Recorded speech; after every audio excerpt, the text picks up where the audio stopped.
Good morning, River Park Church. Thinking about you this morning and coming to you from a week in the past. It's Wednesday noon for me, the same day that I recorded last week's pensée about the on-ramps of life, the place, the gray area in which we find ourselves culturally between our pre-pandemic world and the post-pandemic world that is still revealing itself. It's a place of anxiety, a place of discomfort and confusion.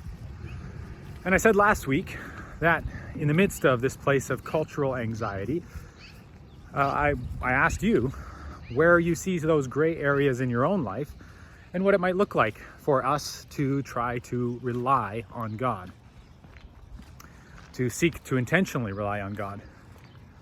And it's amazing how when we do that, God almost immediately sometimes answers our prayers, though not in the way we expect. So later this morning, or earlier this morning, after recording last week's email, or last week's video, I was preparing for a meeting and felt lightheaded and dizzy.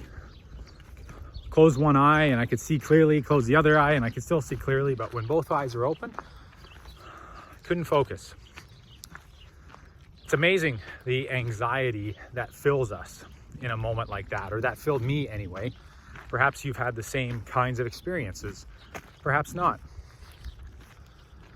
I realized after about 15 minutes of this, not being able to see straight and really being quite worried, I realized that probably the most presenting symptom or immediately underlying issue was that I had worked out pretty hard in the morning. I'd been pushing myself physically and I hadn't had anything to eat.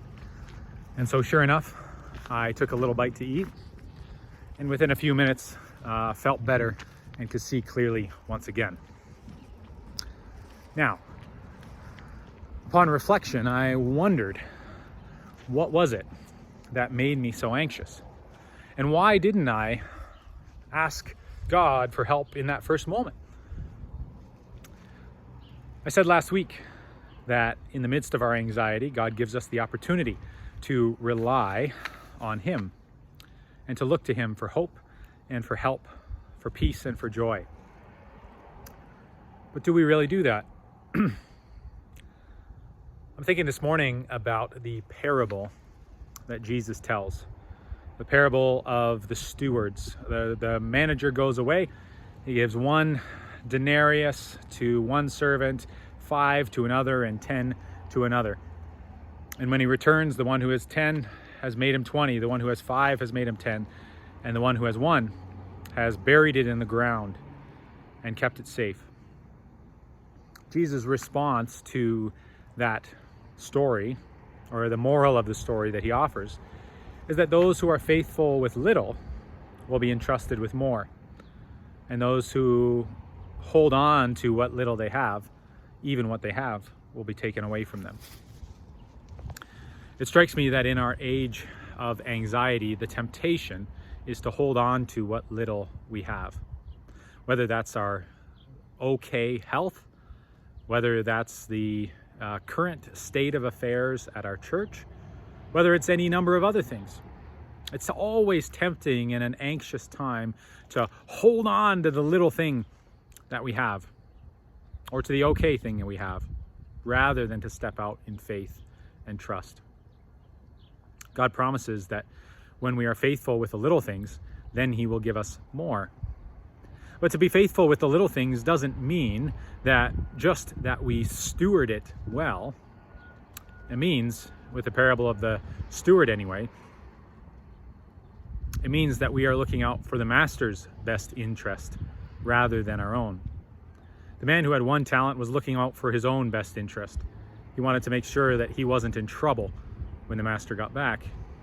The other 2, who invested a little more, they were only looking for what was best for the master. So this morning I want to invite you to wonder, as I've landed back here at our church, what is best for God?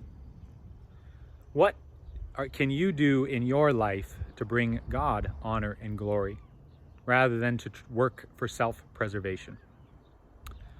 I think it's an important question.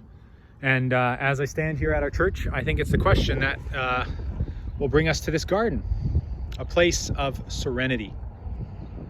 Our peace is in God and in God alone. So what can you do to be faithful with the little things that He's given you, trusting that then you will find peace? Hope you have a wonderful week and look forward to worshiping together with you this Sunday.